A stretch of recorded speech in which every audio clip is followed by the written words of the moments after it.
So final గా Christians కోసం ఒక క్వశ్చన్ సార్. క్రిస్టియన్స్ సినిమాలు చూడొచ్చా? ఆ సినిమా సాంగ్స్ పాడడం గానీ సినిమాలు చూడొచ్చా అసలు క్రిస్టియన్స్? ఇప్పుడు కరుణామయుడు చూశారు కదా అందరూ. ఉమ్, మరి అది సినిమానే కదా. ఉమ్, 10 కమాండ్మెంట్స్ సినిమానే కదా. ఉమ్, ద బైబిల్ అనేది సినిమానే కదా. ఉమ్, ఎన్ని క్రిస్టియన్ సినిమాలు వచ్చినాయి? ఉమ్, కోవాడీస్ అని, బెన్హర్ అని. ఉమ్, అప్పుడు అందరూ చూడలేదా? ఉమ్, పెద్ద పెద్ద మహాసభలు నిర్వహించి కరుణామయుడు సినిమా పాస్టర్లు వేసి చూపించారు కదా. ఉమ్, కనుక cinema basically is not wrong, neither it is right not wrong. Um, cinema అనేది most powerful media of communication. Most powerful media of communication అంటే సినిమానే. ఉమ్, ప్రతి ఒక్కరూ తమ తమ భావజాలాన్ని సమాజానికి ఎక్కించడానికి సినిమాను వాడుకుంటున్నారు. ఉమ్, ఈ నాగ పూజలు చేసేవాళ్ళు నాగదేవత మీద సినిమాలు తీసి నాగభక్తిని వాళ్ళు ప్రమోట్ చేస్తున్నారు. ఉమ్, అలాగే రామ భక్తిని, ఉమ్, అలాగే కమ్యూనిస్టు వామపక్ష భావాలు కలిగిన వాళ్ళు ఉన్నారు. వాళ్ళు ఆ కమ్యూనిస్టు భావజాలాన్ని సినిమా ద్వారా సమాజంలోకి పంపుతున్నారు. అలాగే యేసుక్రీస్తుని గురించి కూడా వచ్చినాయి సినిమాలు చూస్తే యువత చెడిపోతారు, లేకుంటే పెద్ద మనుషులు చెడిపోతారు, సినిమాను చూసి అసభ్యకరంగా నేర్చుకుంటారు అనేది ఉంది కదా. సో అట్లా చెడిపోయే అవకాశం ఉందంట. అది నిజం. ఇప్పటి సినిమాలు నా చిన్నప్పటి సినిమాల్లాగా లేవు. ఆ అసహ్యమైన వస్త్రధారణ, బాడీ ఎక్స్పోజరు, అదంతా యువతను చెడగొట్టే విధంగానే ఉంది. ఒకప్పుడు సినిమాల్లో వ్యాంప్ లేడీ పాత్రలు ఉండేవి. అంటే చెడ్డ పాత్రలు, వేశ్య పాత్రలు, స్త్రీ పాత్రలు ఒకప్పుడు ఉండేవి. వాళ్ళు కూడా ఇప్పటి హీరోయిన్ వేసుకున్నటువంటి ఎక్స్పోజింగ్ డ్రెస్సులు వేసుకోలే. ఒకప్పటి వేశ్య పాత్రలు కూడా వేసుకోలేనటువంటి అసహ్యమైన డ్రెస్సెస్ ఇప్పటి హీరోయిన్లు వేసుకుంటున్నారు. ఏంటంటే ట్రెండ్ మారిందని.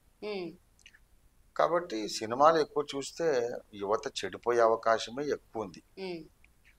కనుక చూడకపోతే మంచిది అని నేను చెబుతున్నాను. అయితే సినిమాలు చూడడం ద్వారానే చెడిపోతారంటే ఒప్పుకోను. ఎందుకంటే ఏ సినిమా చూడకుండానే కయ్యను చెడిపోయాడు, నరకానికి వెళ్ళాడు. ఏ సినిమా చూడకుండానే కోరహు దాతాన్ అభిరాములు పాతాళానికి వెళ్ళారు. ఏ సినిమా చూడకుండానే ఇస్కరియోతు యోధా ద్రోహి అయిపోయాడు. గనక ఇప్పుడు సినిమాలు చూడకుండా ఉన్నంత మాత్రాన పరలోకానికి వెళ్తామా? మరి సినిమాలు మానేసి కూడా నరకానికి వెళ్ళొచ్చు. కనుక సినిమానే ఒక ప్రధానమైన దోషిగా నిలబెట్టొద్దు. కొంచెం సంయమనంతో, కొంచెం నిగ్రహంతో మనం ఉంటే కంట్రోల్గా ఉండాలి. ఎగబడి అన్ని చూడొద్దు. కొన్ని సందేశాత్మకమైనవి చూడొచ్చు. ఇప్పుడు శంకరాభరణం నేను ఎంత బిజీ అంటే అది విడుదలైన తర్వాత దాన్ని చూడాలని ఆశపడి 25 ఏళ్ల తర్వాత చూశాను. ఆఫ్టర్ 25 years నాకు టైం దొరికింది అది చూడడానికి. అయితే చాలా బాగుంది. కె విశ్వనాథ్ గారు అద్భుతంగా తీశారు. ఇలాగే నేను ఇలాంటి విలువలతో యేసుప్రభువే రక్షకుడు అని నిరూపించే సినిమా ఒకటి తీయాలి అని నాకు ప్రేరణ కలిగింది. కనుక అలాంటి మంచి సినిమాలు కూడా ఉన్నాయి.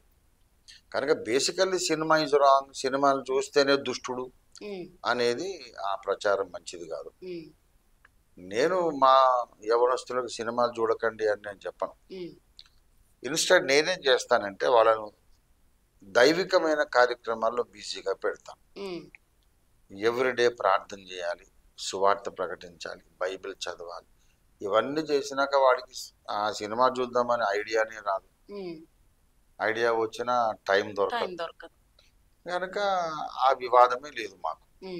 తప్పనిసరి అనుకుంటే నేను కొంతమందికి చెప్తా, ఫలానా సినిమా చూడండి అని. ఫర్ ఎగ్జాంపుల్, మొదటి శతాబ్దంలో క్రైస్తవులకి ఎటువంటి హింసలు వచ్చినాయో మీరు చూడాలంటే మీరు కోవాడీస్ అనే హాలీవుడ్ సినిమా చూడండి. కోవాడీస్ అనే సినిమా చూడండి. నేను ఇక్కడ సంగీత్ థియేటర్లో చూశాను. అది చాలా ఎక్సలెంట్ సినిమా. 25 సంవత్సరాలు దాన్ని తీశారు. ఎన్నో ఆస్కార్ అవార్డ్స్ దానికి వచ్చింది. అలాగే యూదులకు హిట్లర్ కాలంలో ఎటువంటి శ్రమలు వచ్చినాయి, ఎన్ని లక్షల మందిని హిట్లర్ ఎలా చంపేశాడు అది తెలియాలంటే హిస్టారిక్ మూవీ ఒకటి ఉంది, షిండ్లర్స్ లిస్ట్ అనేది. Schindler's list. ఆ షిండ్లర్ అనేవాడు ఆ నాజీ పార్టీ నాయకుడు. వాడు కొంతమంది యోధులను రక్షిస్తాడనమాట. అంటే హిస్టరీ నేను చెప్తుంటే అడ్వైజ్ చేస్తుంటాను, మీరు చూడండి తప్పకుండా.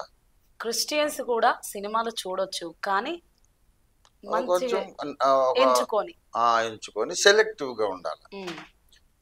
సినిమా అంటేనే చెడ్డది, సినిమా చూసిన వాళ్ళందరూ నరకానికి పోతారు అనేది ఓవర్ గా. అందుకే నేను చెప్తాను, దేంట్లో కూడా అతి సర్వత్ర వర్జయేత్. మరి కొంతమంది పాస్టర్స్ ఇట్లా లైన్ గీస్తారు సార్, ఇట్లా ఈ లైన్ లోనే ఉండాలి అంటే.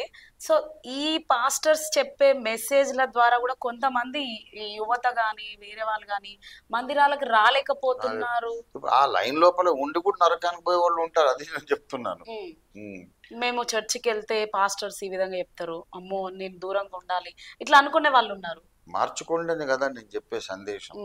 ఇలాంటి భావజాలం మార్చుకోవాలి, విశాల భావాలు రావాలి. వీళ్ళు ఏదైతే ఇప్పుడు నిషేధిస్తున్నారో, ఈ నిషేధిస్తున్నవి చేయకుండానే నరకానికి పోయిన వాళ్ళు బైబిల్లోనే కనబడుతున్నారుగా. కనుక నరకానికి అవన్నీ చూడడం అదొక్కటే దారి కాదు, అది లేకుండా కూడా నరకానికి వెళ్ళారు చాలా మంది.